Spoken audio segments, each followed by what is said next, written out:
안녕하십니까. 제9장 사례 분석은 통계 추론 방법 중 하나인 가설검정을 적용한 국민부담률입니다. 우리는 경제적인 삶의 질을 중시하면서 경제 상황의 악화에 따른 삶의 고통을 계량화할 수 있는 지표로 국민부담률이나 고통지수 등을 고려할 수 있습니다. 본 사례에서는 국민부담률을 이용해서 분석을 하겠습니다. 국민부담률은 통계청이나 OECD 통계에서 쉽게 얻을 수 있으며 한 해 국민이 내는 세금에 국민연금, 건강보험료, 고용보험료 등을 포함한 사회보장기여금을 더한 후 이를 당해년 국내 총생산으로 나눈 값입니다.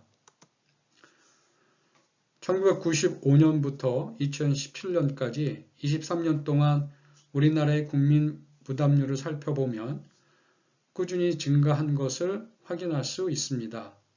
그 이유는 노인복지 예산과 노년 부양비 등이 계속해서 상승하는 등 고령화 사회에 진입하면서 정부 부채 또한 지속해서 증가하는 모습을 보이기 때문입니다.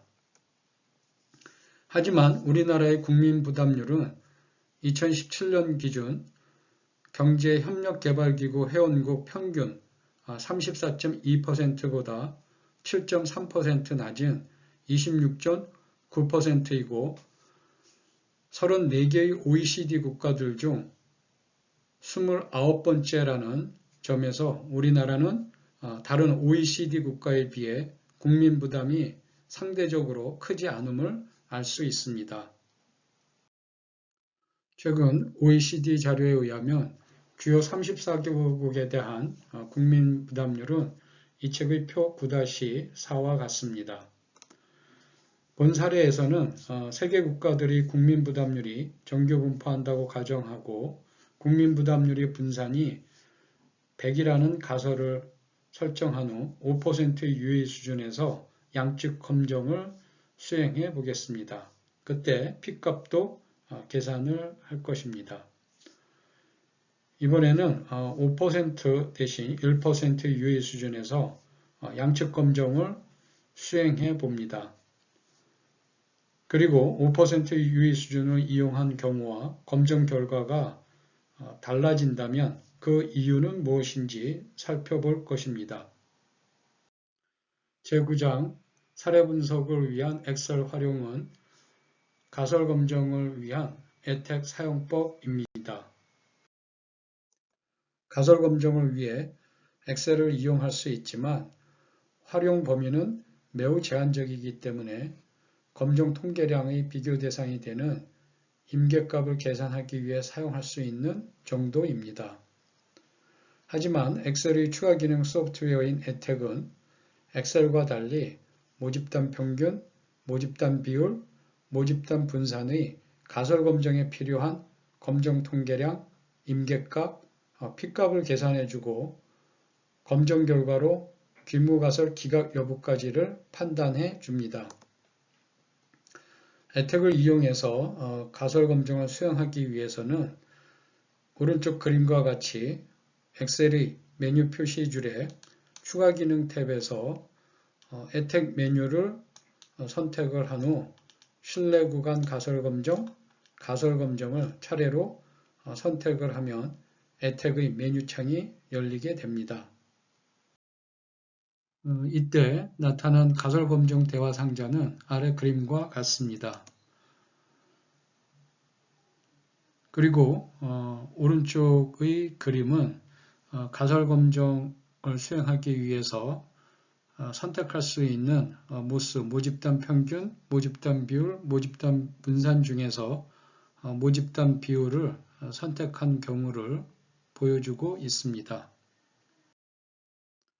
이제 국민 부담률의 분산에 대한 가설 검정을 수행해 보겠습니다. 표 9-4의 국민 부담률에 대한 자료를 엑셀 시트에 직접 입력하거나 이 책 사례 분석구 파일의 자료를 이용해서 가설 검정을 수행할 수 있습니다. 세계 국가들이 국민 부담률의 분산이 100이라는 가설을 세우고 가설 검정을 수행하기 위해서 규모 가설과 대립 가설을 다음과 같이 설정합니다. 그러면 가설 검정 대화 상자에 필요한 정보를 입력합니다. 데이터 범위 설정해 주고요. 유의 수준 0.05 그리고 규모 가설의 모수 이 사례에서는 모집단 분산 값 100을 입력을 합니다.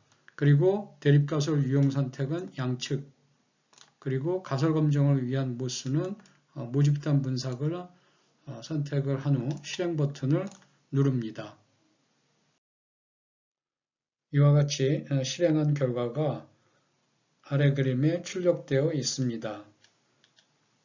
우선 검정 통계량은 17.3817, 임계값은 19.0467, 그리고 P값은 0.0234입니다.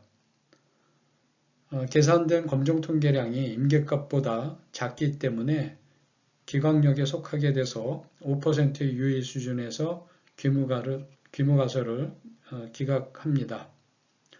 물론 P값을 이용한 P검정을 수행해도 P값이 0.0234로 유의 수준 0.05보다 작기 때문에 규모가설을 기각할 것입니다.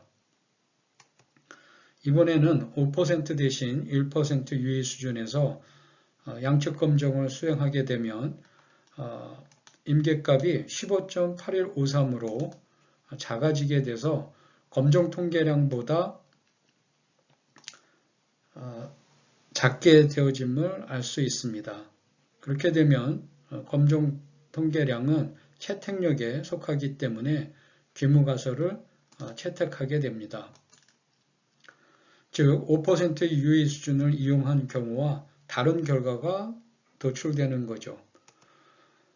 이 사례에서 알 수 있는 것처럼 1%, 5%, 10%의 표준적인 유의 수준을 사용한다 하더라도 유의 수준에 따라 민감하게 규모가설이 기각되거나 채택될 수 있으므로 유의 수준 설정에 유의해야 합니다.